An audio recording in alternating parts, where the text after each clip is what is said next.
Die Zahl der eskalierenden Konflikte weltweit nimmt zu. Militärputsch in Myanmar. Der russische Angriffskrieg gegen die Ukraine. Im Sudan. Im westafrikanischen Niger. Aserbaidschan. Wir befinden uns im Krieg, nicht in einer Operation, nicht im Gefecht, im Krieg. Dabei schrieb der israelische Historiker Yuval Noah Harari erst vor 10 Jahren: Noch nie war der Friede so stabil, dass sich die Menschen den Krieg nicht einmal vorstellen konnten. In the early 21st century, largely thanks to the global liberal order, humanity has experienced the most peaceful and prosperous era in history. That era is now over. Aber was hat sich seitdem verändert?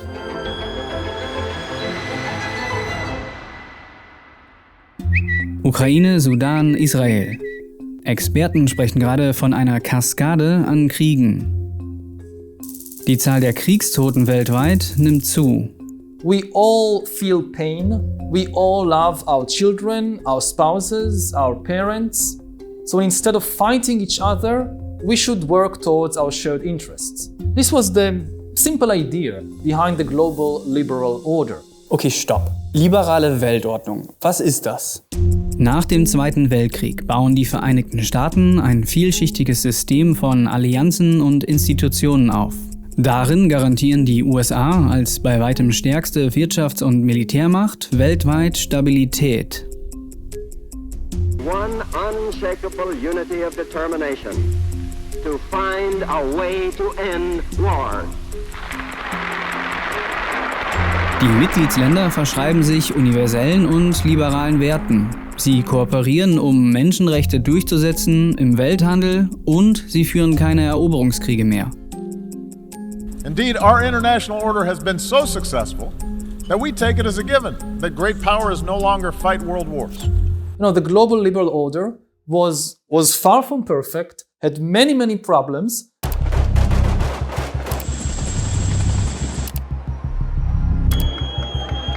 And this order was attacked and destroyed. And when there is no order, what you get is disorder, chaos, violence, and it's spreading. Das System funktioniert also nicht mehr. Aber warum? Zwei Theorien dazu werden in der Wissenschaft immer wieder genannt: Populismus und Polarität.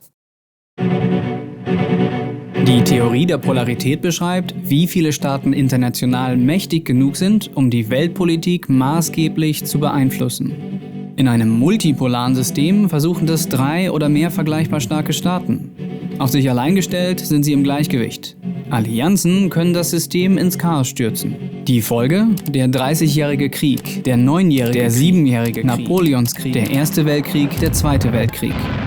In einem bipolaren System stehen sich 2 etwa gleich starke Mächte gegenüber, wie im Kalten Krieg. In der Theorie soll es das stabilste System sein. In Wirklichkeit führte die bipolare Ordnung aber statt zu einem Krieg zwischen den Großmächten zu unzähligen Stellvertreterkriegen. Wie in Korea, Vietnam und Afghanistan. Seit Ende des Kalten Krieges waren die USA die unangefochtene Supermacht in einem unipolaren System. Womit wir wieder beim Heute und der liberalen Weltordnung wären. Doch diese Ordnung hat laut Expertinnen 3 fatale Schwachstellen. Die Invasionen im Irak und Afghanistan zeigen, dass selbst die US-Militärmacht keinen bleibenden Regimewechsel durchsetzen kann. Wachsende Bevölkerungsteile in westlichen Demokratien reagierten mit Nationalismus auf die Fluchtbewegungen aus Nordafrika und dem Nahen Osten. Und die Folgen der globalisierten Wirtschaft. Während China aufstieg, gingen in Europa und den USA Arbeitsplätze verloren und die Einkommensungleichheit wuchs. Alle 3 bereiteten den Boden für Populismus. Aber wie genau greift der Populismus die Weltordnung an? From this day forward, it's going to be only America first. America first. Immer geht es um den einen starken Anführer oder Anführerin, die das eigene Volk angeblich vor der Welt beschützen muss. Dafür müssten aber Zivilgesellschaft, Justiz und Medien eingeschränkt werden. We have been ruled for close to 14 years by a populist strongman, Benjamin Netanyahu, who built his career on dividing the nation against itself.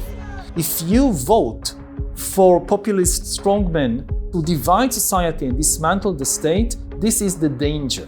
That when you need the state most, they will no longer be there. The United States will withdraw from the Paris Climate Accord, from the Trans-Pacific Partnership, from the UN Human Rights Council. In the mind of populists, any global cooperation is almost like treason. Okay, jetzt haben wir die Theorien, aber wie genau erklärt das jetzt die Kriege? Die USA sind ja weiterhin wirtschaftlich, technologisch und militärisch an der Weltspitze. Aber sind sie noch eine unangefochtene unipolare Macht? Multipolare Welt. multipolar. Viele glauben, dass wir schon lange in einer weniger stabilen, multipolaren Welt leben. Der Handelseinfluss der EU, Chinas Weltmachtsanspruch, das Potenzial der indischen Bevölkerung, aber auch Klimawandel und Fluchtbewegungen könnten heute allesamt als Pole gezählt werden. We are definitely for many years no longer in a unipolar world.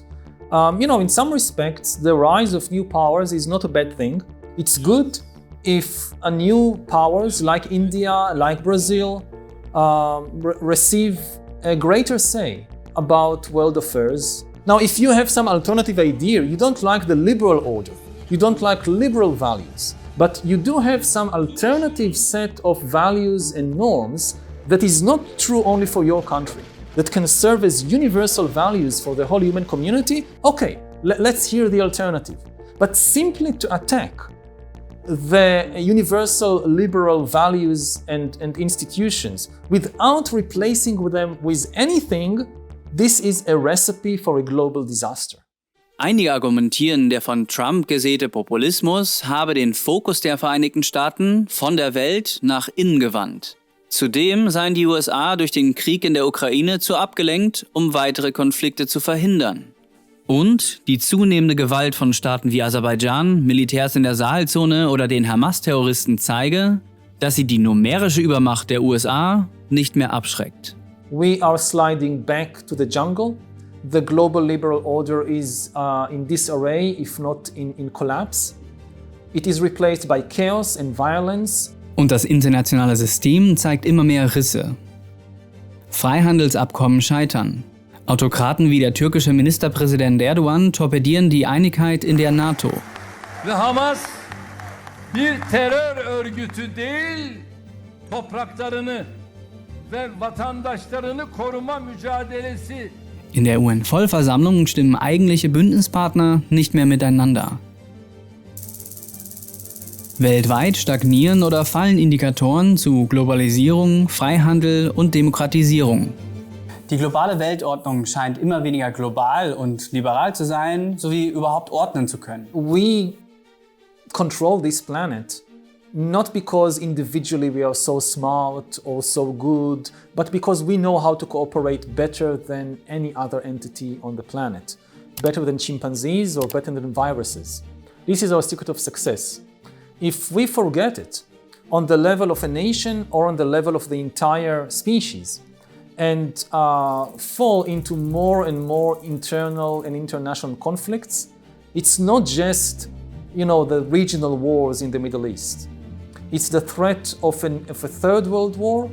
It's climate change and ecological collapse. It's the rise of disruptive technologies like artificial intelligence. We need global cooperation on that. If we cannot do that, then humanity has very little chance of surviving the challenges of the 21st century.